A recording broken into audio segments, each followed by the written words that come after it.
Cowboys fans, this is what you've been looking for. A show discussing the team you love without all the fluff and BS. Host Greg Rector, along with Cowboys writers and content creators from across the country, break it down. This isn't the same old, same old. This is the blue and silver breakdown. How about them Cowboys? Good evening, everybody. This is Greg Cowboys. This is the Blue and Silver Breakdown. Tonight, Jeff Barnes will be joining me here as we cover who will make the 53-man roster for the Cowboys. I'm going to start tonight, though, with a little tirade against Coach Brian Schottenheimer. You're going to start Joe Milton again? Will Grier is going to be the backup quarterback. Will Grier needs those snaps. Bottom line. Joe Milton, if you want to start him, good. Let him have the first quarter, but you better get Will Grier out on that field for at least 3/4 of this game. It is just ridiculous. Totally ridiculous of you, Coach Schottenheimer, to throw Joe Milton back out in that field.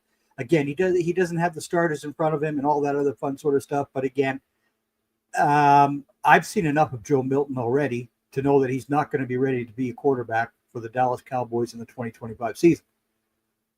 So why he is starting is beyond me. It really is beyond me. I want to point out a couple of solid keys that we did see against the Baltimore Ravens, even though that game totally sucked. Damone Clark, 7 tackles, 2 tackles for loss. And Johnny Cornelius, a guy that I was high on last year, another perfect game in the pass pro. If Connor Riley can get him to learn how to do some run blocking, you've got a right tackle in your future. But again, it was so disappointing to see the Cowboys come out and play like dog meat. Why were they in California Monday and Tuesday of last week still? You get home so that they don't have any excuse that the 1 hour time difference made a difference to them. I don't understand that Monday, Tuesday nonsense in California. It really is sad to see a performance like that at AT&T Stadium. Tonight, of course, Jerry thanked all the fans for coming out, and of course the screams were, "We want Micah." Well, Micah's sitting in a chair wearing his uniform. Micah Parsons is under contract, so I think he needs to be out on that field. As long as his back is fine, he needs to be out in that field, not sitting down. I need that situation addressed immediately. Immediately. He's under contract. Whether he likes to admit that or not, he is. He got a 5th-year deal. He's a first-round draft pick. His butt needs to be out in that field. That's the bottom line of that for me. This team showed some good things, and again, it showed some awful things. With the offensive line, I didn't have a problem with them. Again, we didn't see the whole starting unit and all that other jazz. It's the defensive front that just absolutely sucks. And yes, I'm referring to the defensive tackles. Boy, that is just a nightmare scenario. And again, I repeat myself, I'm not blaming Mozzie Smith for them asking him to lose more weight this year. That is just the most ridiculous thing I've ever heard of. It really does suck to see what they're asking Mozzie Smith to do as far as making the weight and all this other sort of stuff. So can Dallas do anything without Micah Parsons? We might end up seeing. He needs to be out on that field, though. I don't care. He's under contract. If he's healthy, get him on the field. Don't let him sit down and wear his jersey on a chair. That's not where Micah Parsons needs to be. Micah Parsons, if you're healthy, you get your ass out in that field. You said you wanted to be the leader. Show the Cowboys, show the Joneses that you are a leader. Get your ass on that field. That's the bottom line of all of that.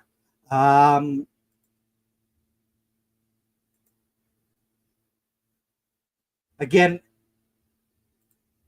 for everybody who's watching tonight, if you are an upset Cowboys fan, I understand with the result against the Baltimore Ravens. And Friday night, it'll be the Atlanta Falcons who come to AT&T. If the Cowboys have another boner of a game, minus the starters, because we all know that you just can't in this soft era, you can't play any of your starters. No, that's ridiculous. It's insane to me that they can't even get out there for two series. So again, Dak Prescott will not play Friday night. No CD, no George Pickens, no none of that. It's totally ridiculous to me that these guys can't get out there for a couple of series and take some hits before the season begins. That is something that just needs to happen. Again, the Cowboys with this nonsense protecting guys, I'm sorry, but you're going to end up with a soft tissue injury. These guys who haven't been doing anything but practice, they're going to end up with a soft tissue injury. They need to be hit. You need to take a shot before the season begins. It makes zero sense to me whatsoever that these guys sit out. The 53-man roster that Jeff and I will go over tonight is going to be an interesting assemblage of players. Jonathan Mingo, of course, is now going to be out for several weeks, so he should hit IR. He should be able to return in 6 weeks. So again, that means Ryan Flournoy should make this team easily. We're not certain yet how many receivers they're going to carry, how many running backs. The offensive line, I'm pretty sure, is going to be 10 men solid. But boy, we still got some question marks in the secondary and on the defensive tackle front. So I want to know from you fans here, who do the Cowboys pick up after the NFL cuts happen? Because again, the defensive tackles, that's not an amenable situation. It just isn't. It's not a good situation at all. They need somebody who can stop the bloody run. That's the bottom line of all that. If you don't have a run stopper, teams are going to pick you apart left, right, and center. And again, the secondary situation with Trayvon Diggs and Saban Ravel both being out. We're not certain when Mr. Diggs comes back. But again, the whole situation, again, Mr. Schottenheimer, is why does Joe Milton need to start this game? We have seen enough of Joe Milton already. You got to give Will Grier an opportunity to be the backup quarterback. Give that man some snaps. Mr. Jeff. How are you? I'm doing all right. How are you? Oh, it's good to sit down. So I've gone on my little tirade against Coach Schottenheimer's decisions with the starters and all this soft BS. I still want to see starters taking at least a couple of series before the season begins. I agree. But unfortunately, it ain't our call, right? So their approach is to protect their and I understand where it comes from with Dak. Right? We've seen some of the starters on defense. We've seen some of the starters on offensive line, the guys that needed the reps. However, you You haven't seen the 2 wide receivers. You're not going to. Nope. You haven't seen your $60 million quarterback because that line is patchwork. They're not going to stick him out there for that. So it's been Joe Milton's learning experience. And he's going to get another one on Friday. And I know everybody wants to see Will Grier, but Will Grier's played in the NFL. He started games in his career. He has plenty of experience coming in as a backup and playing. And he's going to get 10-1 if he has to play for you. He's going to get the Cooper Rush game plan. So you know what you're going to get from Will Grier. You know, again, you want to see him with live reps, but you know what? You need to get Milton as many reps as possible. You see why. Last year, Cooper Rush didn't get any because Trey Lance got them all. Yeah. What did Cooper Rush say? I needed snaps before I went in there. He didn't get them. That's why I want Will Grier to play 3/4 of the game Friday night. He needs snaps. If he's going to be your backup quarterback, he needs snaps. That's the bottom line to me, right? Do the Cowboys need to make a trade? They might make one, or they may sign somebody who gets dropped off the rosters. Yeah. We know rosters cuts are coming up in 2 weeks. So that's probably what they're going to do first. They're probably going to wait till the waiver wire hits, see what veterans get released. If it's an improvement, if they're comfortable with what they have, then they'll stay put. If they believe there's a veteran that they may be able to trade for, and they're not going to rush the trade. And the reason why you don't rush the trade is 10-1. If they're trading the guy, they're probably going to release him anyway. So teams have been waiting for the waiver wire to see if guys are going to get released. Only if there's a special enough market for a certain guy that they're going to trade him to get something for him. And they're going to make sure to get the best value. If there's going to be a bidding war for a guy, that's one thing that's different. So we talk about the Giants. Everybody loves Jackson Dart. People are ready to kick Jameis Winston off the roster. Well, they may not be ready to kick Jameis Winston off the roster.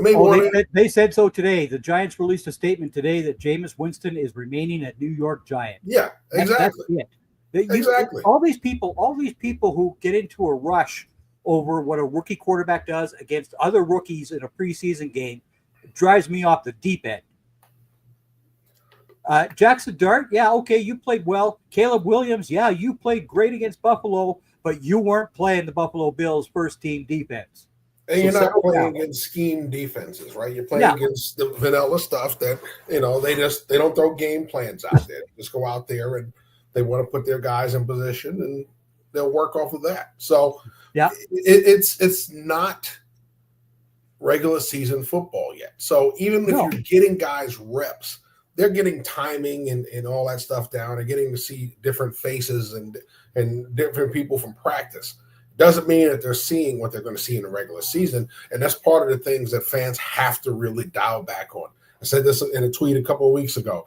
Just because you're seeing great reps from guys in camp doesn't mean that they're going to be stars on this team. All right.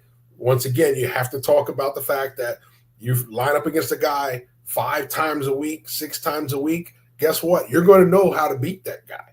Okay. And then when you go out there against somebody else who you're not familiar with, you've got to learn how to execute and get open or block somebody whose pass rush moves you've never seen before. So there's a reason why certain guys get out there in training camp and they start to look good. And they stack these great days together. Then they go out there in the preseason games and they look average. Why? Because they're facing something that they're unfamiliar with. Unfamiliarity is something that can bring you down a level if you're not as good as people think you are. Well, exactly, right?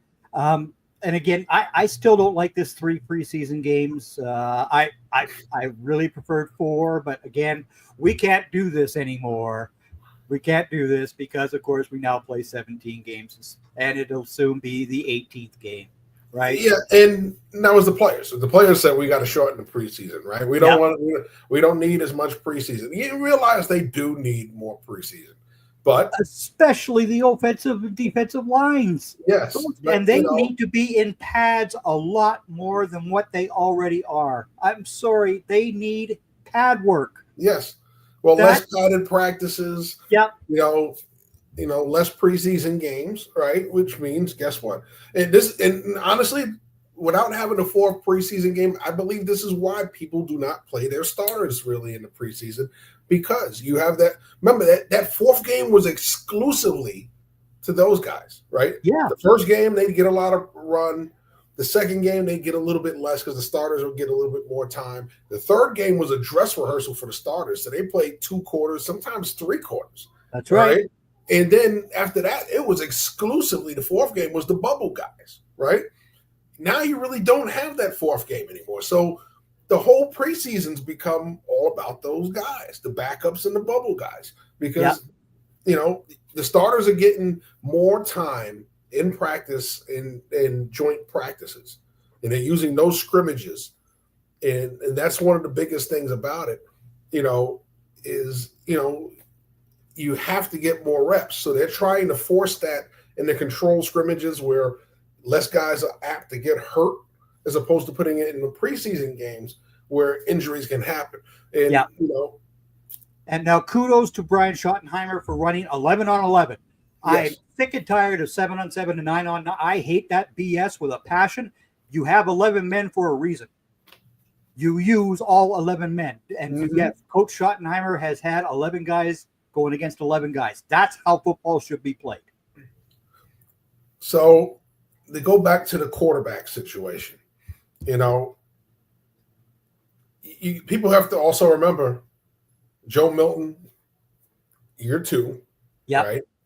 He was considered a project quarterback. I had him on my board. I had him high because he had high potential. He had potential. Didn't mean that, I thought he was going to come in and start or come in and compete for a starting job. No, we knew there was a lot for him to learn at the NFL level. He played in a true college offense, right? The Josh Heupel offense is a true college offense. It's not an NFL offense. They may have some NFL concepts in it, but they do a lot more. They will do a lot of college style things in their offense. So you're not going to see that translation for him at the next level. He's going to take time. So much like Lance, we always talked about Lance was going to take time. Well, San Francisco wasn't giving him the time. Dallas gave him the time, but moved on from him, right? And now they've decided to go get a younger version of Trey Lance and Joe Milton. So Joe Milton's got the frame. He's got a lot of the intangibles you like, but unfortunately that has to translate to on the field where he's seeing things for the first time that he did not see for 3 years at Tennessee. So that's the difference with him. And a lot of people have to have patience. I know everybody's ready to dump him under the bus already. He's not as good as it's the exact opposite of when they got him, right? That's right. We want to get rid of Dak Prescott crowd. We're saying Joe Milton's here. We don't need Dak Prescott anymore. Now that pendulum is swinging back the other way. Oh man, protect Dak at all costs. And Joe Milton just doesn't have it. Well, we didn't expect Joe Milton to have it. He was a project. Right? He is definitely a project. And again, like you said, he played in the Josh Heupel college offense, which again meant to me that if the Patriots wanted to do that kid a favor, they should have sent him to the UFL. They didn't. Joe Milton needs snaps under a center, not sitting back in shotgun. He needs snaps under a center. He needs to learn how to hand the football off to a running back that's not standing beside him, as you and I both that drives us both insane. Well, and he needs time to understand what a defense is trying to do to him. Well, the hard part about is he can't. They have no control over him if he goes to the NFL. That's the hard part. That's right. Not having things like the NFL Europe where you could allocate players. That's right. To play. Yeah, you can't do that anymore. These guys, you're either going to release him and he goes there and shines, and all of a sudden, 31 every other team is after him. Yeah, so you got to do it all in house. Yeah, and how you do it matters. So Yep. I think what Dallas is doing with him is smart. Get him as much playing time as he can right now. He's not going to see it in the regular season. Will Greer's your backup, right? And if you put him out there, it's only because of his mobility and you believe that you can do a lot of the things that you do with Dak Prescott with him, but he doesn't read the field like Dak Prescott. He doesn't manage the line of scrimmage like Dak Prescott. That guy's going to be Will Grier. So what you're going to see is that they trusted Will Grier, which is why they kept bringing him back. It was the third time they brought Will Grier back, 2 times under McCarthy and now. So Will Grier, and I like Will Grier coming out. We both did. We both liked Will Grier coming out. Yeah. So he had some of those intangibles that make him a good NFL backup quarterback. Yeah, he just didn't, see a throw that he didn't love. That was the one problem with him coming out of West Virginia was he would throw a ball out there no matter what. And it was just like, yeah, that's not going to get you a starting job at the NFL level. But he's capable. And he's finally getting his chance to be a backup, not a emergency quarterback. So that's right. He'll get meaningful snaps if something happens to Prescott. You're hoping this year that doesn't happen if you're a Cowboy fan after last year and even the year before, we had some scares with Dak. You're hoping this year that your line can be healthy enough to protect Dak Prescott. You're going to get an early challenge with Philadelphia in the opening game. I still don't think you're going to have your left tackle back for that. So good luck with a rookie starting at left tackle, or not a rookie, but a virtual rookie, a second-year man at left tackle. Well, they're both two-year guys in Asim Richards and Nathan Thomas. So well, at least Asim Richards was active roster last year. Yeah. Nathan Thomas was on your practice squad. Yeah. Yeah. So it's. But Nathan Thomas against Baltimore. Did you hear his name get called? No. Oh, he played well. That's a good thing because you didn't hear it either against the Rams either. That's a good thing. Yeah. Johnny Cornelius.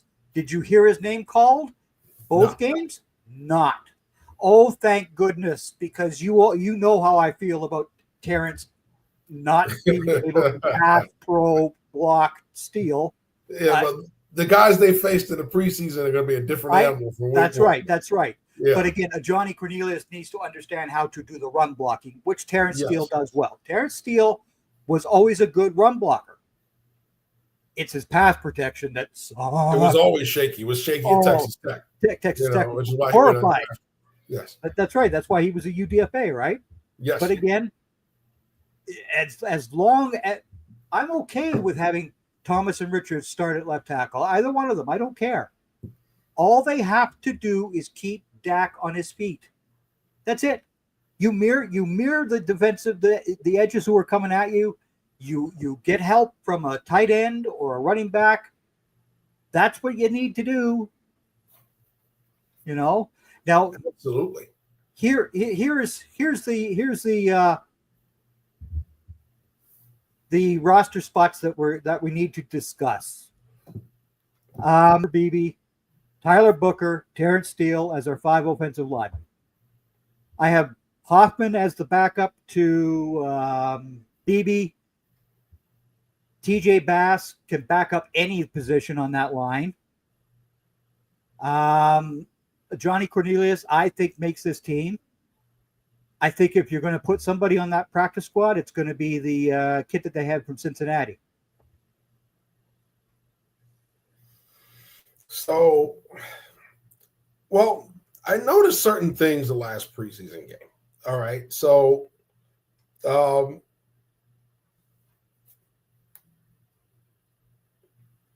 I noticed Bass playing center. We didn't see that in the past. We did game 1 too. Yeah, he was playing center. So they're working TJ Bass at both, center and guard. Yeah. Where Hoffman was playing before. We know Hoffman started at center, but I think they're going to use him as their main backup guard. Their main backup at guard. Sadiq Charles, does he make the team? I think he's had a quiet camp. There's nothing wrong with that. Not quiet. Hakeem Adeniji, does he make the team? Adeniji is the guy that I have going to the practice squad. All right. So he said we talked about Thomas and Richards at the left tackle and Johnny Cornelius. Well, definitely Nick Broker's practice squad. Lyle Collins. Bye. Do you keep Collins or Charles? I keep Charles over Dak's fishing buddy. I don't care that they love to go fishing together. Lyle Collins is done. He's done. All right. So you look at the tight ends. There's 1,000,001 tight ends in Dallas right now. We know Ferguson and Schoonmaker are safe. Is Schoonmaker safe? Because he has done nothing. I mean nothing. You never hear his name being called by any of the Dallas media. You don't hear anything about that guy whatsoever. Luke Schoonmaker is safe. I'm telling you that right now. He's not. Why? Because he was a second-round pick. Kelvin Johnson was a second-round pick. He got let go. Yeah, well, he had plenty of game experience as a starter, and it wasn't worth anything. So Spanford has impressed me more. John Stevens is finally back. Yep.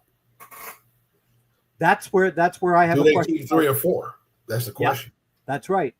Exactly. That's the question. You know, if they keep 4, then you're going to have Spanford and Stevens. If they keep 3, who's the odd man out? I don't think they're ready to give up on Schoonmaker. I think they're fine with Schoonmaker. I think it's behind Schoonmaker as when you look at it. I think they like Spanford. So I think Spanford is ahead of Schoonmaker on their depth chart. Well, not right now. Looking at the official one, I know. I know, but boy, when you hear the coaches talk and you hear the media talk, they're all saying Spanford is ahead of Luke Schoonmaker. So again, what happens there, we'll see. Yeah. So, you know, John Stevens is a guy they've kept around for years. Like him a lot. Son of former New England Patriots running back John Stevens. Princeton Fant. Of course, George Fant's brother. Yeah. Fairweather's had a solid preseason. I think he goes to the practice squad. Yep. Neville. Yeah, he had been here or there. Made a play last game. You know, then you look at running back. Oh. So this is where I tweeted the other day, yesterday, because Washington wants to get Brian Robinson Jr. out of that. Okay, when he gets cut, does he come to Dallas? Because I would put him ahead of Miles Sanders. That's a for sure. Right now, Javonte Williams is your one. Yep. All right, and and now I think that was on purpose because they targeted Williams this offseason. They wanted him. They wanted him because he was high on their draft board as well. So they and I mean that's the guys that they signed this year were guys who were already high on the Cowboys draft boards. In their own draft class, and Javonte Williams was high on the Cowboys draft board. So you have Williams and Sanders as HB 1 and 2. Blue is your HB 3.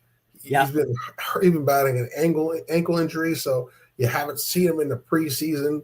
He will play Friday. He does play Friday. Yeah, so I wouldn't do it. Well, you've been nursing the ankle this long. Might as well keep him out this game. You've seen enough of him in practice to know he's making your team. Now, Deuce Vaughn, Phil Maffa, Malik Davis. Malik Davis, of course, being the late ad. Yeah, and Malik, of course, came off the street and put up, 63 yards in the fourth quarter against a nothing named defense. But again, he put up the yardage. Yes. But Deuce Vaughn, I'm sorry, you got to go.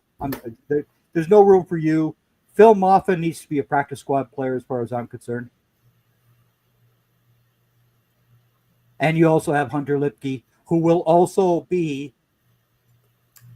the fullback, the tight end, the H-back. He will be used in all 3 of those positions. That's why Luke Schoonmaker may not make that squad, Jeff.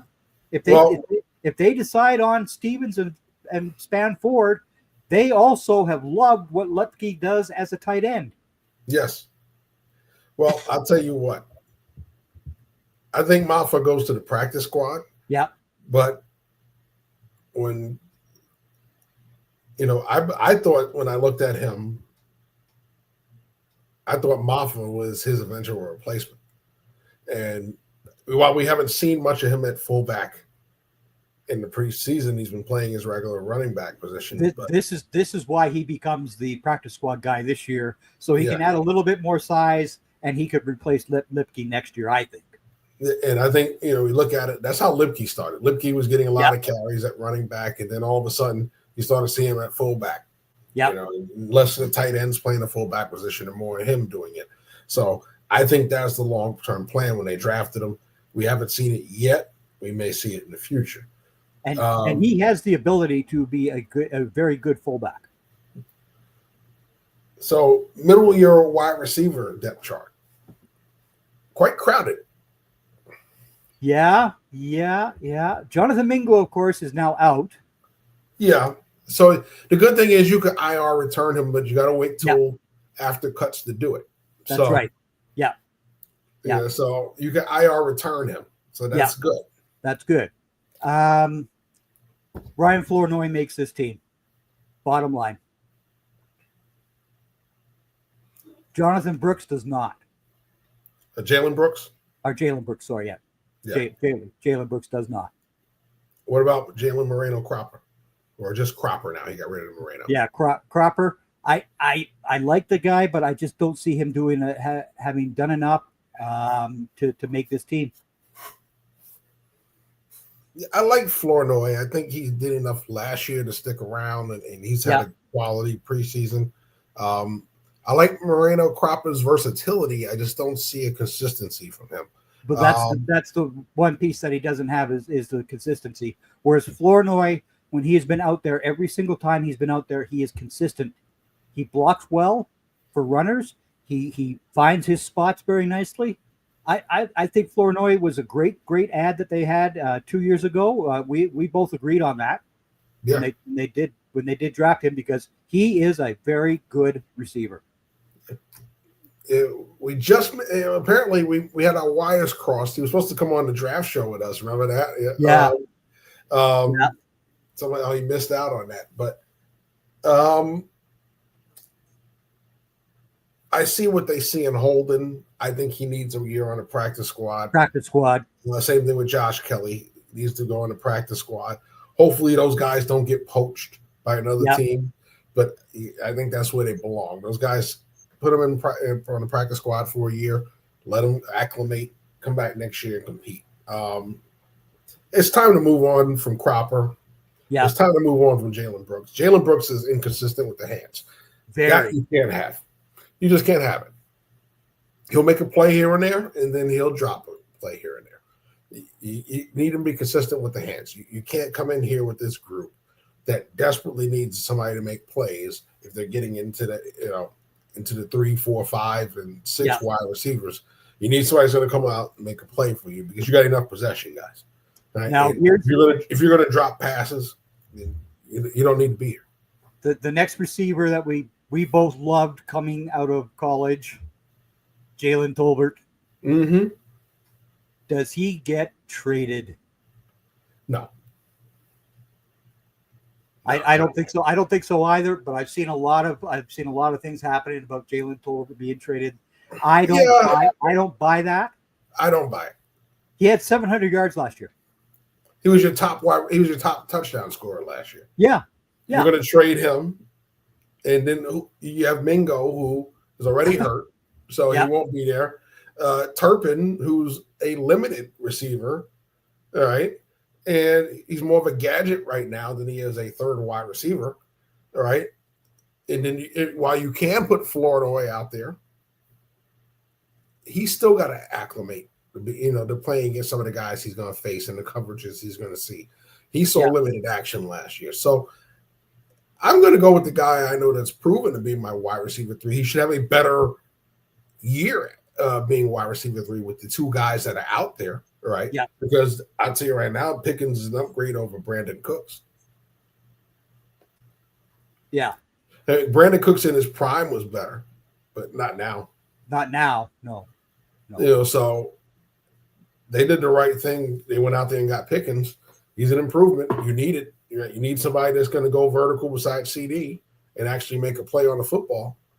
The problem with Brandon Cooks was he wasn't that dude anymore. You could throw it deep to him. He's still fast, but he wasn't the guy that was going to accelerate and make that deep catch and pull away anymore. He was going to catch it and go out of bounds. I mean, what team wants to just double CD Lamb all night and leave George Pickens one-on-one? What team wants to do that? If you want to do that, go ahead, because the Cowboys will put up 35 points every single game. Thank you very much.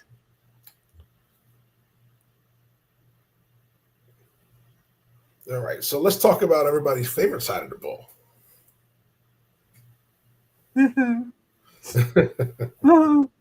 I said earlier, because I saw Micah tonight sitting on the chair wearing his blue uniform, Yeah. Micah, you're under contract. Trust me, he's going to know that week one when he gets ready to lose a game check, magically he will be in pads.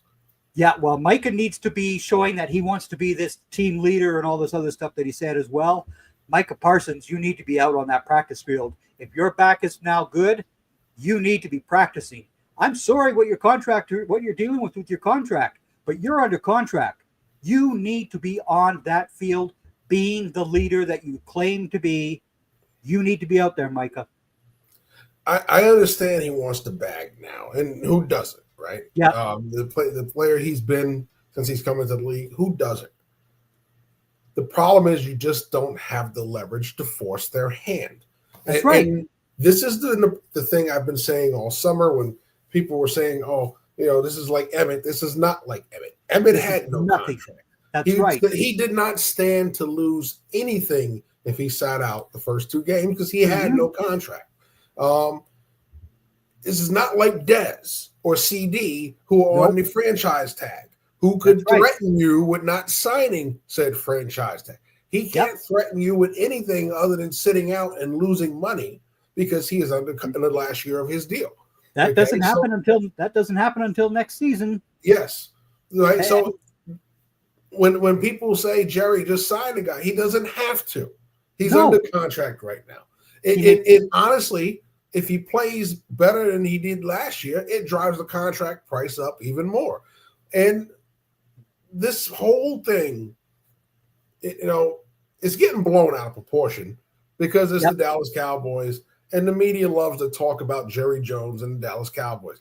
Does Jerry like to talk? He's an old 83-year-old man. What 83-year-old man doesn't like to talk when you put a microphone in front of his face? Most of them do. Okay, there's very few that are going to look at you at 83 and not talk. Jerry Jones knows that's the one time people are going to consistently listen to him. So you put a microphone in front of his face, and people are going to keep doing it because they know they can get a story out of it. And as much as you Cowboy fans hate it, that's who your owner is. And he's an 83-year-old man that loves to talk. That's what he is. If you give him a little sauce, he'll talk a little bit more. So, but nevertheless, that's what it is. You got a player that likes to talk on social media. His family likes to talk on social media. And an owner that likes to talk when you put a microphone in his place. That's a combination for the press to keep going around and get quotes from everybody. And it's going to run the story up the flagpole until it breaks. That's just how it goes.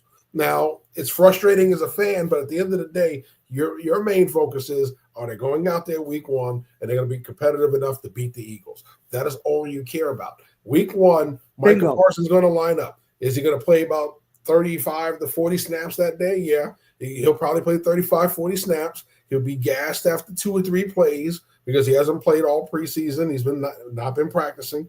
So whatever he's running, he's doing is not the same as football conditioning. It's not the same. Not. People stop saying, well, he's doing his own work. It is not the same. Football conditioning is not the same. Right? That's right. It's like people who never played the game of football do not understand what that first hit does to your body. That first hit every season. Mm-hmm. What did your body feel like that first hit? It felt like Loki after the Hulk tossed him around. Exactly. Yes. And we were both defensive guys. We were doing the hitting. Yeah. But even being the guy who hits somebody, your body, oh yeah. Okay, now I remember. Okay, now I got to go out and do this the next play. And we had 3 a days for camp. Think about that. Well, yeah. Yeah. I mean, I even said a couple weeks ago, I miss 2 a days with a passion. I miss them being in Austin. I don't like them traveling out to California. I mean, what was that? Why were they still in California Monday and Tuesday of last week before coming home for that game? Why? You get your butts home, so there's no excuse that your 1 hour difference makes any difference to the body. But instead, no, they came home Wednesday. Okay. Yeah, they usually stay out there until the second preseason game, though. That's usually their normal routine. But again, they don't need to do that. They don't need to do that.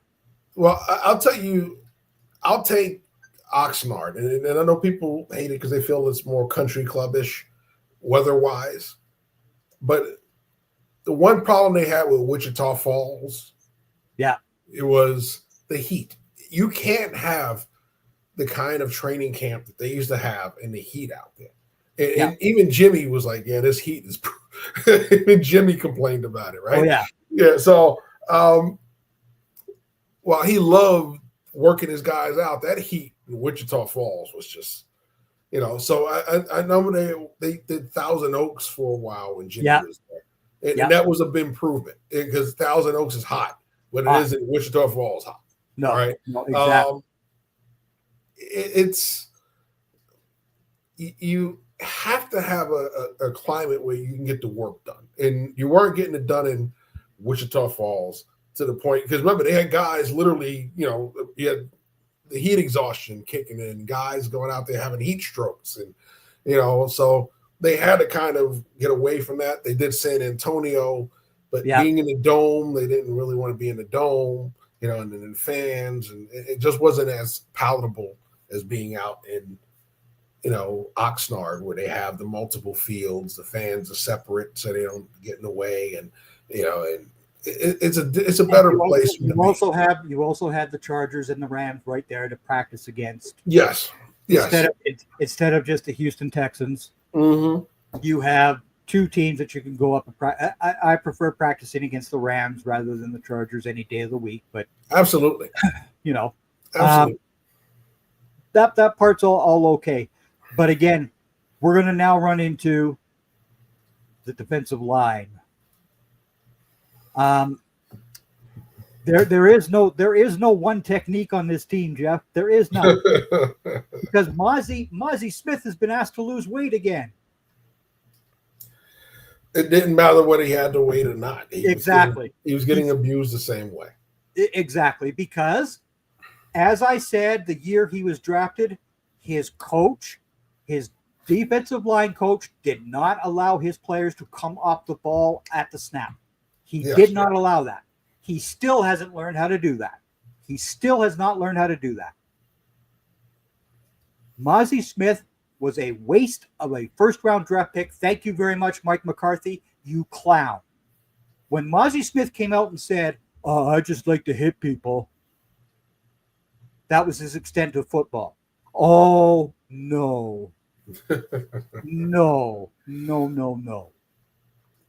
Yeah, Mozzie's problem is that you're taking a guy who, while he played at a very dominant defensive unit in Michigan, he wasn't overly dominant. He was good. No. All right, but he wasn't overly dominant. And you look at the blocking schemes that most college programs use. You got to remember, 90% of the spread is the ball coming sideways, right? Mm-hmm. So it's different from the NFL where they're coming at you. Right? Duo blocks, right? While you combo at the college level, you still, once again, slide, right? Slide. You're sliding. You're not going forward and attacking, which is it's not a quarterback turning around and going, and that running back coming full speed into the line while those two guards and go comboing those two D tackles to get movement to the linebacker level. Okay. Usually when you're comboing in the zone, you're comboing play side and cutting off on the back. Cutting off the other side. Right. So it's real easy to split, and knife through and do all that stuff on the backside of plays in college. Not so easy when you're getting those two combos at the point of attack at the NFL level. Yeah. And the linemen are also consistently better.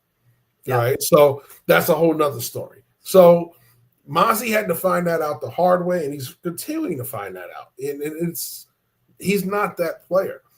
So I think had he been taken in round 3 or 4, people would have a lot more patience with Mozzie.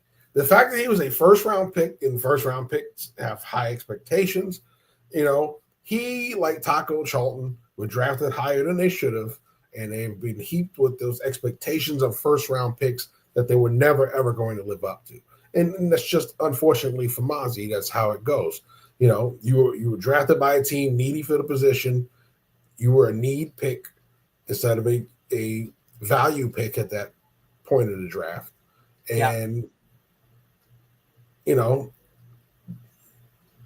he's been what he's been. You know, you would hope that he would turn a corner, but he just doesn't, you know, he doesn't execute consistently. Now, he did play better against division opponents last year, but outside of the division opponents, didn't play very well.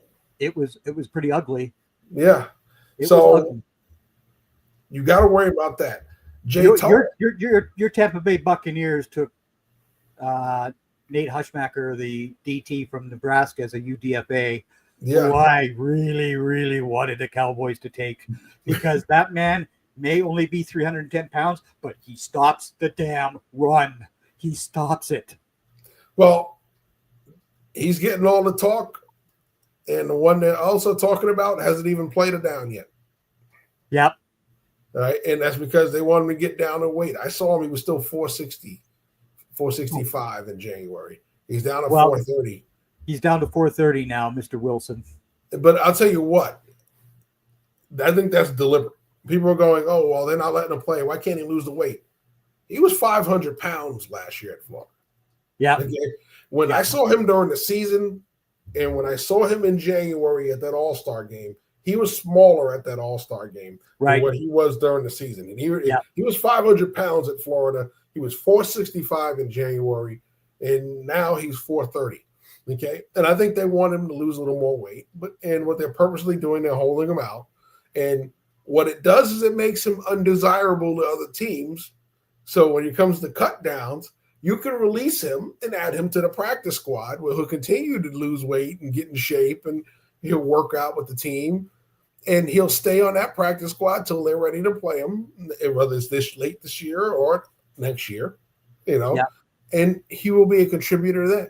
But it's smart what they're doing. Why would go out there and rush him out there at 430, put him out there and give him preseason tape where teams could look at it and go, ooh, I like him. And next thing you know, you try and put him on the practice squad and teams poach him off the practice squad. Yep. All right. So it's smart what they're doing.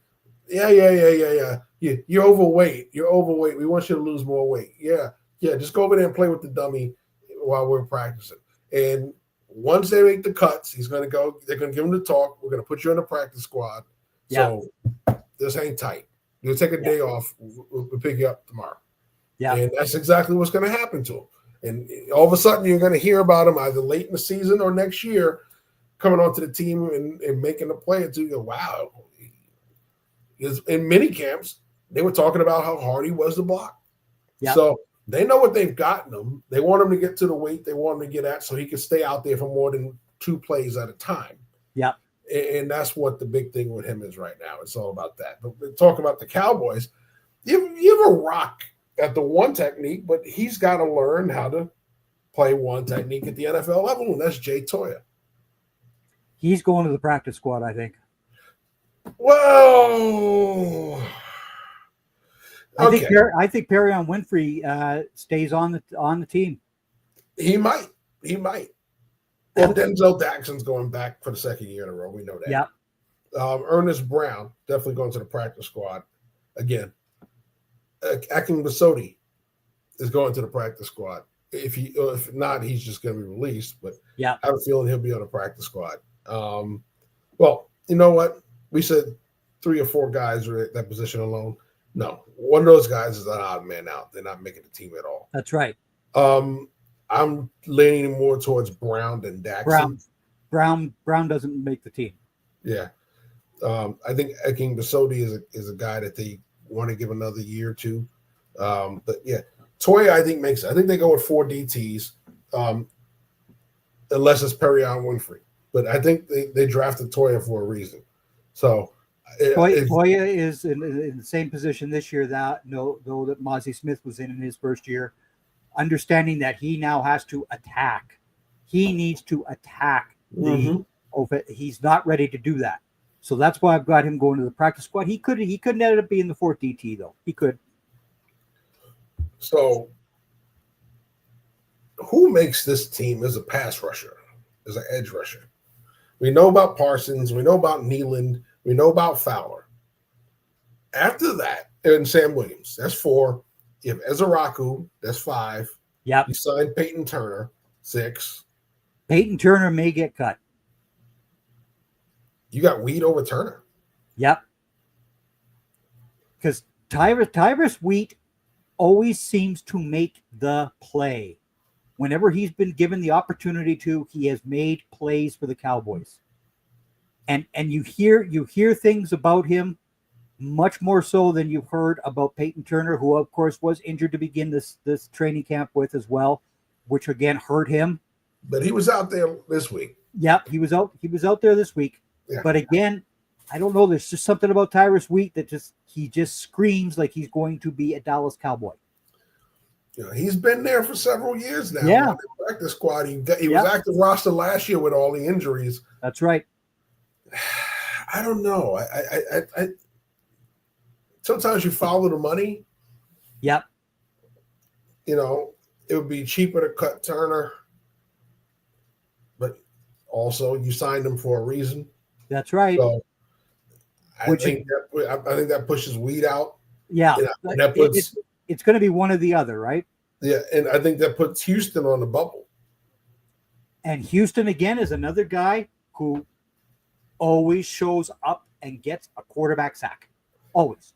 Yeah. But again, we've already got Ezeraku, Fowler, Williams, who can sack a quarterback. And, of course, some guy that wears number 11. So you've got those 4 pass rushers already. You need guys who can stop the damn run. That's why Nealon's going to be on that roster. That's why Peyton Turner should be on the roster. Mm-hmm. That's and I don't care if Micah Parsons wants to sit out every first down because you don't know how to stop the run, young man. You just do not get it. I don't want you out there when Saquon Barkley is going to run that football on first down. I don't want you out there. So let's skip over linebacker. We'll come back to linebacker. Yeah. Let's go straight to the first aid unit called the cornerback position. Yep. All right. So Deron Bland is happy, healthy, and playing again. You have a battle for the nickel between Keemon Hall and Israel Mukuamu. Kyer Elam is sitting right now in Trayvon Diggs' spot. Yep. Because we know Diggs is still rehabbing. We've seen Andrew Booth, good and bad, over the past year and change. Kalen Carson still injured. Mostly bad. Yes. Kalen Carson still injured, working his way back. Troy Pride, former Fighting Irish corner. Yep. There's a veteran signing. Zion Childress, young corner. They just signed. When Childress has been on that field, he has impressed me so far. Yeah. Well, he's good in the slot. Yeah. I've always feared him on the outside. Yeah. But in the slot, I think he plays very well. Oja Media, they just signed. Butler's still rehabbing. Yeah. He had a pretty impressive run last year when he was when he was on the field. Christian Matthew, young corner. They signed Robert Rochelle for camp. I think he's more of a camp body than he is an actual contender. Of course, we mentioned Diggs. And CJ Goodwin's really a special teamer, not so much a defensive back. He needs to be gone. I'm so sick and tired of this, always putting him on the practice squad and re-signing the guy. Get CJ Godwin out of there. He's just too old now. I'm sorry. Yeah, well, he's the Bill Bates player. That guy who's a defensive player, but he's more special teams than defense. At least Bill Bates had the nickel package. You've got other kids who can go out there and play the special team role that CJ Godwin does. So I mean, who do you keep until you get get past the injuries? That's the key, right? Because we don't know. Diggs is supposed to be like week 2, week 3, possibly. Ravel is supposed to be week 5 or 6 now. Yeah, we didn't even mention Ravel. Savon, and that's Savon. There's no H pronounced, even though it's spelled with an H, kids. It's Savon Ravel, who I loved. I was all the draft show. Where did I have Ravel? as my corner. Number 2, I didn't care that he was out injured. I could care less. Ravel was my number 2 corner in this whole draft class. Again, the Cowboys getting him in round 3 was just a shocker to me.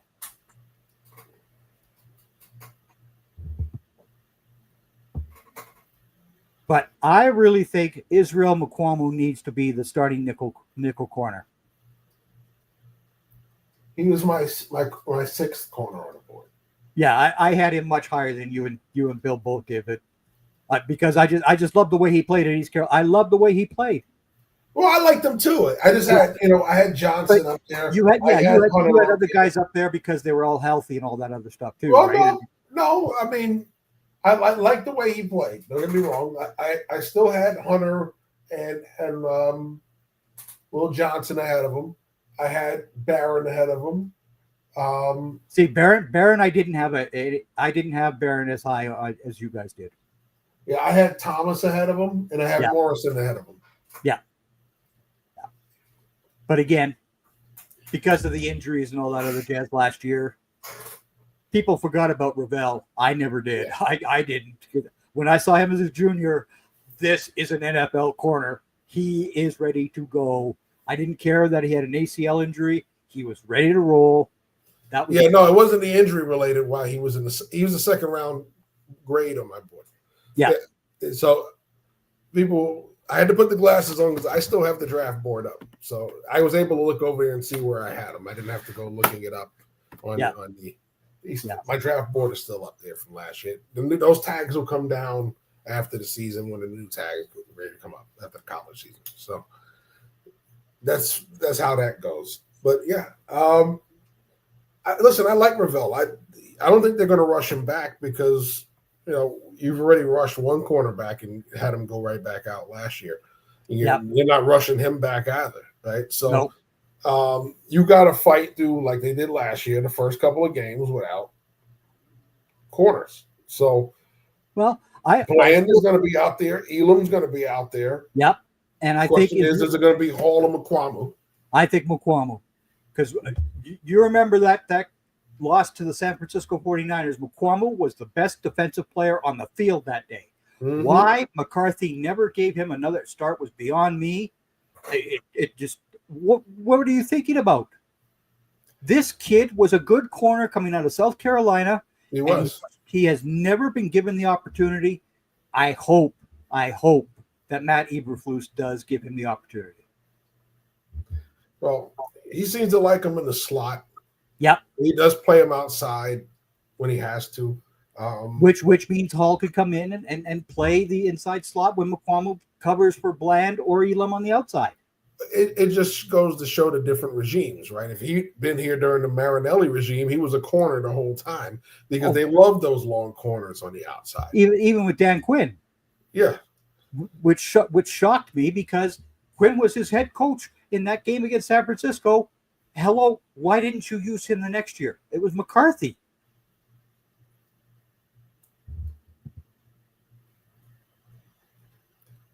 So, which corners don't make the team? Diggs has got to be on your roster. Yep. Week 1, if you want him to play week 2 or 3. Yep. So that's not going to happen. He's not going to IR. Ravel can go to IR to return, but he's got to be on your roster. And then, well, no, technically he's on PUP, isn't he? I think he's on PUP currently. Yeah. Yeah. So he can remain on PUP, I believe, and he has to sit out at least 4 weeks before he can practice. Yeah. Yeah. So,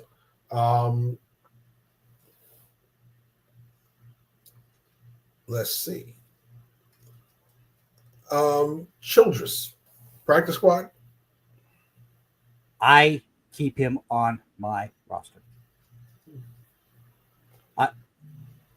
I like the kid. I really like the way that he's played. It's interesting because when is Carson due back? That's the wild card there. Yeah. You know what you can do with Ravel. You got to keep Diggs active. What happens with Carson? When is he due back? Right? Yeah. Is he a guy that's going to be due back like Diggs 2 or 3? That you got to keep him active week 1. If he's going to be a guy that's going to be a little bit longer because he's just not responding to rehab as fast as you hope, do you IR to return him? So you put him on the roster just to get him past initial cuts, and then you put him on IR to bring one of those guys back, right? So you can do that with him. Hopefully that guy doesn't end up somewhere before you could bring the guy back, right? So I think whatever they do with those guys is going to affect them. To me, I don't think they get rid of Booth. I think Booth sticks around. I wouldn't keep Andrew Booth. But neither would I. After what last year was enough for me of Andrew Booth. I don't know why he stuck around this year, other than the injuries. That's why Andrew Booth is still here. I don't like the guy. I didn't like him coming out of school. I just didn't see him as an NFL corner, and he's shown to me that he's not. Yeah, he just has issues transitioning. He's not slow by any means, but no, he doesn't transition very well. He doesn't have top end speed, but he runs and he ran a good 40, but 40 time doesn't always translate to play speed. And that's right. You've seen him too many times on deep balls fall out of phase. Yeah. So sometimes it's a matter of him whipping the head around too soon. And sometimes when you're a corner and you're in man coverage going vertical and you're running with the receiver, and the minute you turn your head and do this to find the ball, your body naturally decelerates. So you kind of lose some of the speed and you cause separation to happen. Yep. So that's sometimes what happens with some corners. They don't have the ball skills to be able to turn their head at the last minute and make a play on a ball. You have to turn your head sooner, which sometimes causes you to slow down. The receiver is still accelerating. So that may be one of his issues, not so much long speed, but whatever it is, it's affected him on the field. He's gotten beat on deep throws. He's gotten beaten underneath. Mm-hmm. He's had a lot of different coverage issues. Childress has also played very, very nicely against the run. Yes. And you know how I feel about corners. I don't like guys wanting to all be like Deion Sanders and not hit anybody. I want you to hit people. Yeah. I want you to kill people. Not everybody can play like Deion did, kids. So don't even put Deion Sanders into your little heads as a corner. Cut that nonsense out. Yeah, I don't think Pride makes the team. I know Ojemudia doesn't make it. He's a camp. At this point, he's a camp body, as we like to say. Butler. What happens with Butler? Again, he's in the. I think he goes to the practice squad because he's injured. So you could injure reserve him and he stays out for the year. But again, how bad is his injury right now? Right, that's the whole. He's not practicing. Both. You're coming up on the last preseason game. He hasn't practiced. Which means if he's deep on the depth chart, how do you protect him on your roster? You IR. Right? You IR him. Otherwise, you got to risk him on a practice squad. Now he's hurt, so which means you really are going to settle him. All right. Yeah. So he's hurt. You can't release an injured player. No. So you got to have to injury settle with him. Yeah. So you can so you can release him. And then once you do that, you better pray that nobody picks him up, rehabs him. Yeah. So if you want to protect the player on your roster, then you got to IR him for the year. Yeah. And let him go to the IR on the preseason side of it where he's gone for the year. And you just get him healthy for next year. It is what it is. I don't see how you can hold a spot for him and risk putting another player that you really want out there on the street. He's just too far down your depth chart for that. So to me, he's the guy that goes to IR for the year.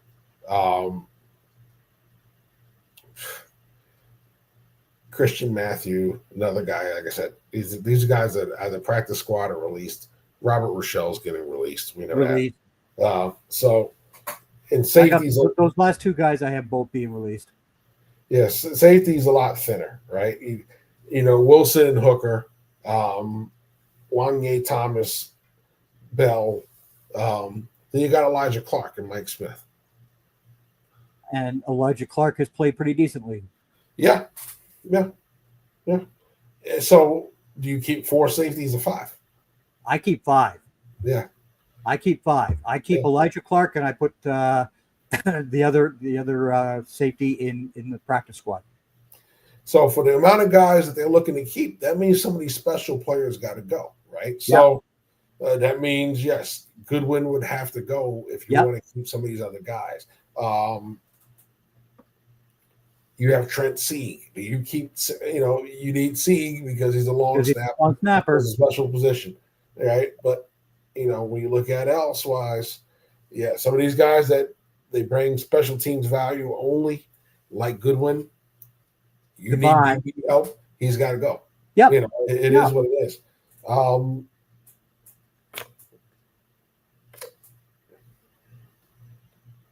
And linebackers. Demarion Overshown will not be back until November. Yeah, so Wilson hooking together reasonably full range, one shallow, one deep safety. True. But you can also say that about having Thomas and Bell too. Yeah, we've seen both of them out there. They could be the identical guys that Wilson and Hooker are, as far as the positions go. So that's where their safety room is a strong room.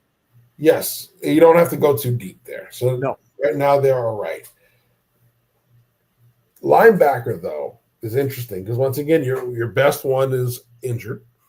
You talked about November for him, so he's already on PUP because he's injured. Yeah. So you could keep him there until he's able to practice. So that's one good thing about him. You brought in Sam Byrne to be your Mike. You brought in Kenneth Murray to compete for your outside linebacker. He's currently at the top of one of your depth charts. You have Leofau and Damone Clark competing for the same position. Now, Damone had a very nice game last week. He had 7 tackles, 2 tackles for loss. But guess what? Leofau was outstanding in week 1. He was out. And did I not tell you and Bill that Leofau was going to be a player in the NFL? Well, I like Leofau. I know. But my only problem with Leofau was pass coverage. That's right. But I said the Cowboys liked the way he practiced at the East-West game. He captained. He understands the signals. He understands all that stuff. And his pass coverage has been better than what it was at Notre Dame. So Eberflus has a decision to make. Yep. I personally think Damone Clark is the guy that needs to be dealt. He needs to be traded. So do you keep Clark over Murray or do you keep Murray over Clark? I keep Murray because Murray is going to be that better run defender, in my opinion, than Clark is. Clark is still too shaky, in my opinion, right? Demarion Overshown might be shaky, but at least Overshown has the hustle to get to a guy. Damone Clark, I'm not so sure we see that against first-team offenses. Yeah. When I look at Clark, is he better than Murray? I don't know. I don't know. I both of these guys have – neither one of them have been – great performers to me in their time in the NFL. I thought a lot more of Damone Clark coming out of LSU. But Murray would only cost them $1 million in the dead cap hit, even though his salary cap is $7 million. I understand that, but his dead cap hit would only be $1 million. So, do you keep Damone Clark? I mean, technically, you can keep both, right? Yeah. Yeah, you can't keep both. You can keep both because you don't have to keep Buddy Johnson, right? So, but Buddy Johnson is a special teamer, and guess what? They already got Shamar James for the special team. So, and Shamar James played very nicely as well against Bob. Yes. Baltimore. Justin Barron as well. Yeah. Darius Harris, unfortunately, man out. No, he's gone. So, I mean, it's a lot more clear in certain positions than other. Yeah. Yeah. But do you trade a Damone Clark? If I get fair value for him, if somebody's going to offer me our 5th or 6th, I'm hanging on to him. I'm getting rid of Buddy Johnson. Yeah. It's just. Yeah. he's got to learn to play special teams. It is what it is. If I have a chance to keep better talent, you as keep opposed better to talent. trading away for a special teamer and maybe a occasional role player on defense, I'm going to take the guy as the better talent. And it's, we've seen that you're one injury out at linebacker away from having a Buddy Johnson out there. That's right. So we've seen that too many times. You're running out the special teams guys at linebacker because two of your starters are out. Yeah, or Marquise Bell has to play linebacker. No, please no. Yeah, so to me, nothing wrong with having more talent on defense. Yeah. If I believe that, Clark is not as good a starter as Murray, sorry. So Murray starts and Clark goes to the bench, and I don't trade him because he's talented. I trade him because he's talented. Somebody offered me a defensive tackle who can stop the run. Yeah. See, you can't trade him at the end of training camp because you're never going to get fair value. You're not going to get fair value. That's the whole thing, right? Because everybody expects the cut.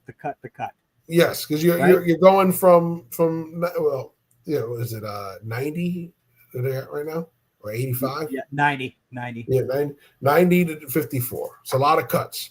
Well, so 53, and then 16 guys on the practice squad, right? So they know, what other GMs know, there are going to be guys out there that teams are shopping. They're going to lowball you because they know it's either this or you're cutting them. You're not going to. Do the Cowboys made any attempt to contact Kristen Wilkins? Have they made any attempt at that?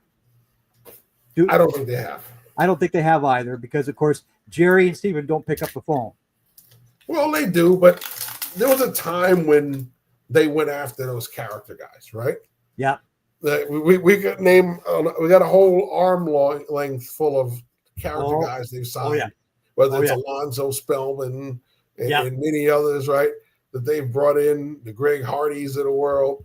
He's never had a problem with that. The problem right now is that who's the principal negotiator? Yeah. All right. And you also have the guy identifying it in Will McClay. So if Will is saying I like him, but he's got issues as far as character, and Steven's going to go, and Jerry's more than willing to trust these guys now. That's right. Jerry would sell his arm to get a guy in here. He's got a rap sheet. We can work around that, right? And he brought in the guys he brought in, but he's not doing that anymore. He's letting these guys do their work, and he's coming in going, okay, I'm with you guys, or no, I'm not with you guys. All right. It's funny. The Manziel Zach Martin story came up. Oh, Lord. It was Steven telling the story. Yeah. And in the draft room, Manziel's falling to him, and what do we do? Jerry's excited. Jerry's excited. And he's there. Yeah. And Steven goes, what do you guys think? And he looks around the room and he goes, everybody put their head down like. Yeah. And they're asking people, and everybody's got their head down. Jason Garrett, head down. Larry Lacewell, head down. Right? All these guys got their head down. So Jerry goes to Steven, what do you want to do? So, well, we got to take Zach Martin. We got to pass on him. And Jerry goes, that's what you want to do? And he goes, and he makes the call, and he turns in the card for Zach Martin. Yeah. Jerry looks at Steven. Steven says, this is what Jerry, exactly what he said to him. He goes, I didn't get here by not taking risks. I didn't become the owner of the Cowboys by not taking risks. That right there is average. You're going to be average as long as you're doing this when you're making average decisions. And he stormed out of the room. Yep. And people don't remember that he left that room when Zach Martin was their first round draft pick.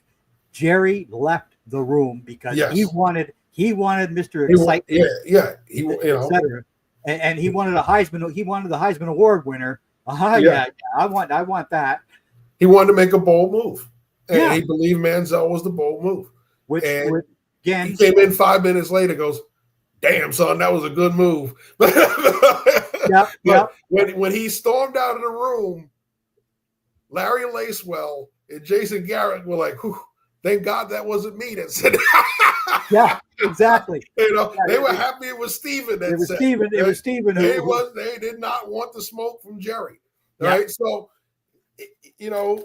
But again, Steven, of course, was anti Randy Moss, which we've already discussed before. They ended up taking the great DE Greg Ellis. But again, Jerry listened to his kid rather than making that decision. And that's back in 1998. Yes. And the guy that would have extended Michael Irvin's career. Because Michael Irvin wouldn't go down like he did against the Eagles that day in Veterans. No, he doesn't go down. No, Emmett Smith's numbers would never decline if Randy Moss is there. Yep. Could you imagine the increased numbers that Emmett Smith would have actually had? Yeah, well, he wouldn't have faced the 8-man boxes anymore. Yeah, because you couldn't put 8 guys, and that's his last few years in Dallas. He was against an 8-man box, still getting you 1,000 yards a season, kids. Yeah, but still, that again goes to the actual decisions that come out of these heads. Sometimes it boggles your mind, like they did 2 years ago when they took Smith and Schoonmaker. Why you take a 25-year-old tight end who has already been injured most of his career at the University of Michigan? You had Darnell Washington. That kid was massive. Yeah. You needed somebody to help Terrence Steele block passers. What does Schoonmaker do? I don't see him blocking anybody. That's the stupidity of when coaches get to make those decisions. When coaches make those decisions, it drives me off the deep end. Indeed. Well, not every coach is good at evaluating talent. Some are good at it, some aren't. And that's always one of the problems when you have some of those guys in the draft room. If they're not good at evaluating talent, they're going to tell you the wrong guy every time. That's right. And Rod Marinelli sucked at the draft. Okay, but what did they do? Taco Charlton. No, you could have had T.J. Watt. That's correct. Are you kidding me? But again, Dan Quinn, Elvin Joseph, and Nashawn Wright. Huh? What are you thinking about? Again, that was coaches making a draft call, which I totally disagree with. I want my scouts making those calls. Absolutely. So where do you think the Cowboys finish this year, Jeff? I'm inclined to be somewhere in the 9-7. Oh, not 9-7. 9-8, 10-7 kind of realm. I think they're going to have some early struggles. They'll pick it up mid-season. They may have a nice run towards the late part of the season, but they're going to have some early struggles. This team has got to find its identity, and without playing a full preseason together, offensive line-wise, they're still trying to figure out the defensive line-wise. They're going to have peaks and valleys early in the season. So I think they'll have some mixed results early before they finally start to find their gear mid-season, and they'll get on a nice little run. As long as they stay healthy. If they have some injuries, then it's going to be a real, shaky year. Yeah, I've got them 10-7, 11-6. I don't see them falling down to 9 wins. Not with Prescott, as long as he's healthy, with CeeDee Lamb and George Pickens. It's that early part of the season. If they come out of that first 5 games 2-3, then they'll start to get hot and come back from it. But if they're that 2-3, that 3-4 after 7 games, then that early part of the season is going to be key. And they got some tough games in both the front and back end of the season. So, I think you can open it up with the Eagles at home. With their banner and stuff, it's going to be a fight in itself. and then you turn around and let's see. I forgot. Let me look at their schedule one more time. Yeah, so Eagles, Giants, Bears. Now you can win. You can be 1-1. The Bears, you could be 2-1, or you can be 1-2. Depends on how your offense is playing. Then you got Green Bay. I think you can beat Green Bay, but if you're struggling with the run and Aaron Jones just seems to eat the Cowboys up, that's 2-2. The Jets, I think you could be 3-2. The Panthers, you could be 4-2, but if you slip up that game, you're going to be 3-3, right? Yeah. Then you got the Commanders, which you can easily be 4-3 or 3-4, all right? A team you split with. And then you got the Broncos, Cardinals, and then a bye. So you've got to get that first 5 games. You got to have a really good, strong start at some point, whether you beat the Eagles or not. You've got to come out there. You've got to be able to go out there and beat the Giants, beat the Bears in Chicago, and definitely got to find a way to beat the Packers. You've got to get over that hump because they've owned you now for several meetings in a row, including the playoff debacle. Right? You've got to get that taste out of your mouth. You got to show that you can beat that team. Yeah. And then the Jets, who are in flux right now, or a get. The Panthers are trying to rise up. They're a get. Okay, and then you got to start winning division games against the Commanders. So, 2 division games to start. You have to at least split those 2. Well, you did beat Jaden Daniels in the first game last year. Yes, it was a shaky win, but it was Marcus Mariota who killed them in the final game. Well, and they were owning Jaden Daniels in the first half of that game. That's right. Yeah. They taught that little rookie something in that first game. Yes. Now, if they come out and do this again, that's great for me and for Cowboys fans. But I want them to be playing well week 1. I want them to go up to Philadelphia and beat up the Eagles. You can beat the Eagles. You have Dak Prescott at quarterback. He's 9-4 against the Eagles. Hello. But you got to play defense against the Eagles. And right now, you don't know who your cornerbacks are. You don't know who's playing well enough to, other than Osa.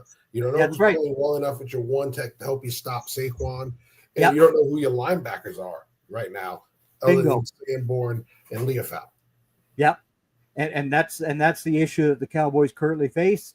We'll see what happens after Friday night. Who does get cut? I think we're pretty much in agreement on this roster, though. It's gonna be an interesting season because if the Cowboys put up offensive numbers because of Pickens and CeeDee Lamb, the defense just has to hold get the turnovers. Go back to getting that ball back in your offense's hand. As long as they do that, this Cowboys team could go 12-5 again. Nothing. There are wins to get. Oh yeah, so it can happen. And I know a lot of people were down on them. I saw 7-9. The only way they go 7-9 is if you're missing Dak Prescott for stretches during the season. That's right. Other things go wrong, but I can tell you right now, they are not as bad as people. They weren't as bad last year as people gave them credit for. They played horribly early defensively. Oh, horribly. But they got better defensively as the season went along. Unfortunately, you had so many injuries it didn't matter. Right? No, it didn't matter. I think this year, as long as you're a lot healthier than you were last year,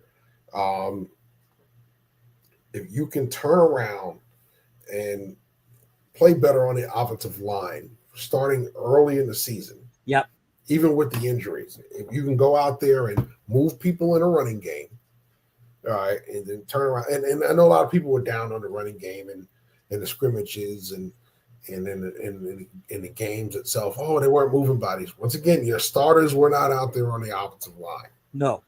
Okay. You were not out there with your starting 5.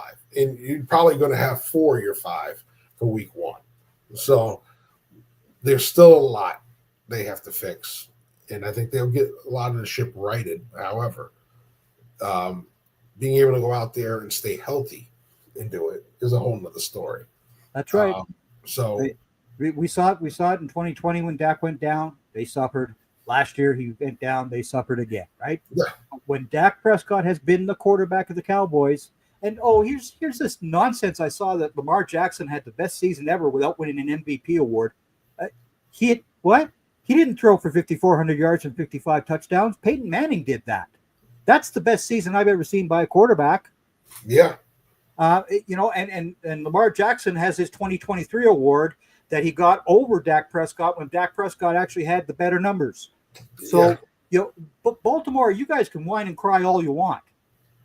You guys already got a 2-time MVP who only deserved one of them, in my opinion, because Dak Prescott outplayed that man in 2023. Well, he outplayed Aaron Rodgers in 16 when Rodgers got it. Yeah. But, it didn't matter, right? No. So there were times where people just, regardless of what performance they put up, it's always going to be a popular vote when it comes to the MVP. It's 90% it's a quarterback, 90% of the time it's a quarterback. And it's become a quarterback award. I remember when it wasn't. Well, just like the Heisman is now a quarterback award in the college game as well. I mean, it's sickening to me because I remember Capoletti and those guys who were the Heisman Award winners, deservedly so. Well, I can remember when we had guys that weren't quarterbacks winning it, and not only that, you guys that weren't running backs winning it. Mm-hmm. Yep. You go back to some of the guys that we saw. Tim Brown. Talented. Deservedly so. Yeah. Winning the Heisman.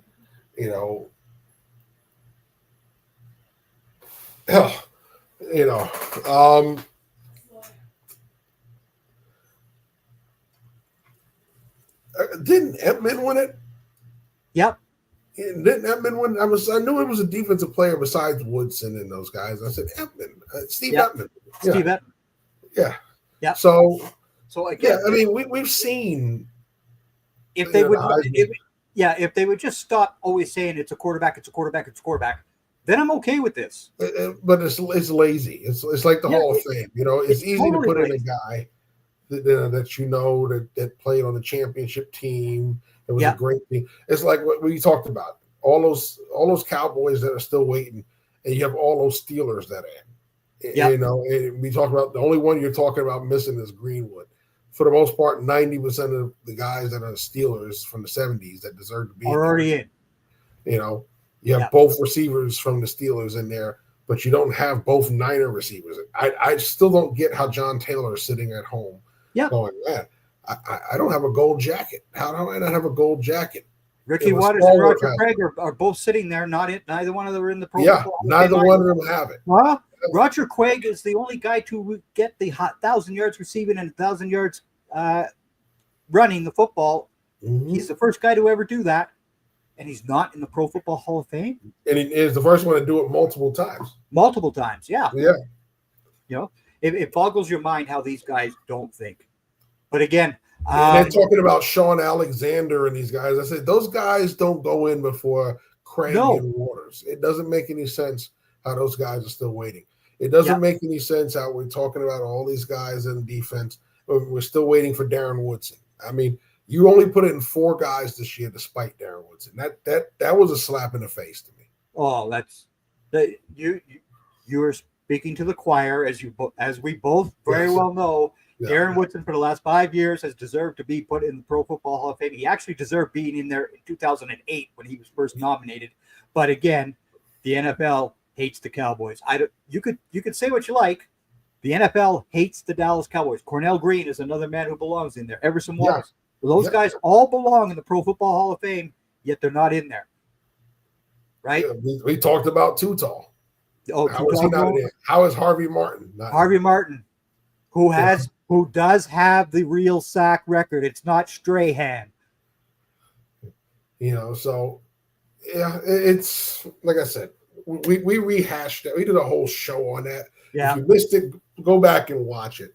Go back and watch the first episode of the Blue and Silver Breakdown where we talked about the Cowboys who should be in the Pro Football Hall of Fame. Absolutely right.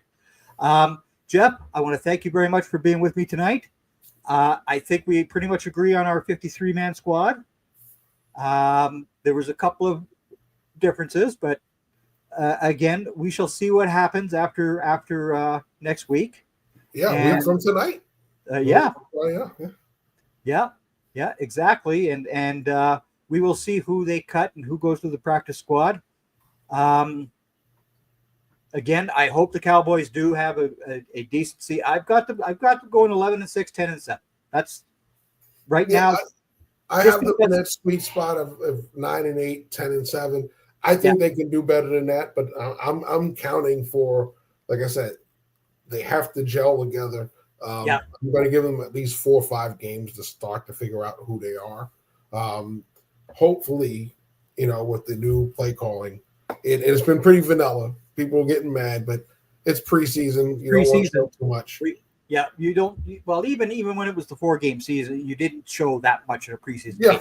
You played vanilla, but at least they were out there playing and getting hit. That's what I still need to see from the starters. I need you to be taking those hits before you go to Philadelphia.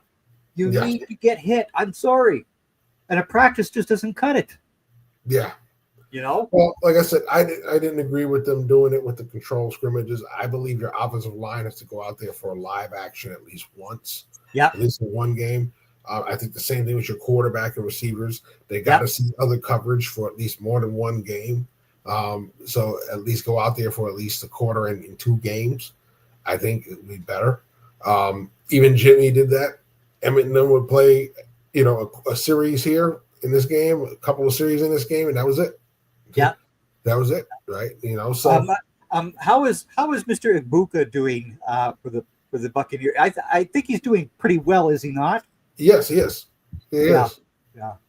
Good Lord, I said to everybody he was my number 1 receiver going into the NFL. I don't care what Travis Hunter did in college, kids. Travis Hunter's still getting a whole lot of practice time at wide receiver because he needs the work. He needs the work. Where is he on that depth chart? Wide receiver 1, right? Yep. And I said I had the higher grade for him at wide receiver than at corner, and first round grades on both. But I believe he's going to be a wide receiver. He's going to. That's watching his college film. The more special stuff he did was as wide receiver. Yeah, not on defense. He was good on defense. Yeah, he was special on offense. Yeah, but again, he's now facing NFL corners, and these boys hit you, son. This isn't going to be the college game for you, Travis. Whereas Ibuka, he just understands where to be on that field. That catch the other day was just fantastic. I just love watching Ibuka. Yeah, I must admit, Wester has looked better than I thought so far. Yeah. Of all the other guys that were at Colorado, that Wester so far in the preseason has looked better than the rest of them. Yeah. Are you still shocked at Shedeur? No, I thought Shedeur would play well. I didn't think he was going to play as well as he did, but I thought he'd play well. But he got the 1 game. Now the question is, where do they place these guys? Right? Flacco's the starter. I give it 5-6 games tops. He's not built for 17 games. He's not built for it. And they'll talk about the other year where he took them to the playoffs. He didn't start the whole year. No, he didn't. Okay, so he's not. There's a reason why at that age you don't play 40-something. You don't play 17 games anymore. Okay, You're physically not the same player anymore. That also happens to the Pittsburgh Steelers this year, by the way, as well. Well, listen, they better run the ball with him. If they go out there thinking they're going to just flail it around with him, he's not the same quarterback. No, the Jets showed that he is not the same quarterback. Yeah. So, it's going to be an interesting season. Currently, who do you have going to the Super Bowl? Well, that I haven't thought about yet. I'm still feeling teams out, to be honest. Okay, I don't have either Kansas City or Philadelphia going back to the Super Bowl. I have the Los Angeles Rams winning the NFC. and I have them playing the Buffalo Bills. That's who I have going to the Super Bowl currently. I think Buffalo has a lot returning, and I think they'll be good. They are 2 injuries away on the offensive line, though, from being in trouble. Yep. As long as their offensive line stays healthy, I think they still win the AFC this year. I really like their chances. And again, the NFC, I think the Rams, how much I love Jared Verse. I think that kid is just so dynamite, and his other Florida State line mate, Frisk, is really coming on as a DT for them. Yes. With Kobe Turner already there. They understand how to do a room. They've got a guy who can stop the run. They got a guy who can go after the quarterback. Dear Dallas, please learn. Please learn. But again, we don't have that situation, right? But you go from coordinator to coordinator who likes small and fast. See, that's the difference that you have is their guys are small and fast, and they like small and fast. Their guys like to play fast. Yeah. But at least they get somebody in there who understands how to stop the running game. Yeah, but that's not how the Rams play. No, right? No, but the Rams they have that player though. Yeah, they have fast guys. Yeah, but they're physical guys. All their guys are physical. Fisk is physical. We talked about the defensive end, physical. You talked about the Kobe Turner, physical. Right? Those guys are all physical. Remember when we used to have Phil on it? He didn't want the fast guys. He wanted the physical guys. He wanted the physical guy. But again, every one of those Rams players gets off that ball immediately. They are attacking. Yeah, but they attack with physicality. They're not attacking to shoot a gap. That's right. They are attacking you physically. Dallas, they're attacking to shoot the gap. That's right. Odigizua doesn't make contact. He fights through the gap. Yeah. And they try to do that with Mozzie, and Mozzie needs to be physical, and he's not. And again, this is why I didn't like drafting Mozzie Smith in the first round. I didn't like drafting Schoonmaker in the second round that year. If we had the guys from Michigan who were there last year available, I would have taken both of those DTs in a heartbeat. But again, we didn't have that opportunity because we needed a right guard, right?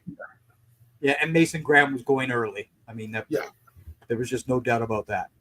And there were some other guys. Other guys. But they just they got what they needed. And they needed a guard because they had, you lose your all pro. And they made a quality move. I mean, getting Ezeraku was an absolute steal at 44. It was. That young man has some bend to him, and boy, he will attack. Seeing that, think about that draft where we talk about, Grant goes earlier than we thought. Nolan goes, we knew he would go. And all those guys went. Harmon, Williams, all those guys were snatched up quickly. So they didn't have a chance when they had no choice but to take Ezeraku because a lot of the guys that you would want inside were gone. But Jamari Caldwell was still available when they took Ravel. Jamari Caldwell was still there. And yes, I would have loved to have Jamari Caldwell, but again, Ravel was my number 1 corner, number 2 corner, sorry. I love that kid, so I'm very happy that we have Ravel. But again, we'll see what happens with the Cowboys this year. I hope everybody enjoyed the Blue and Silver Breakdown this week. Thank you very much for joining me tonight, Jeff. And everybody, I'm glad I could join you. Yeah, you all take care. See you guys later.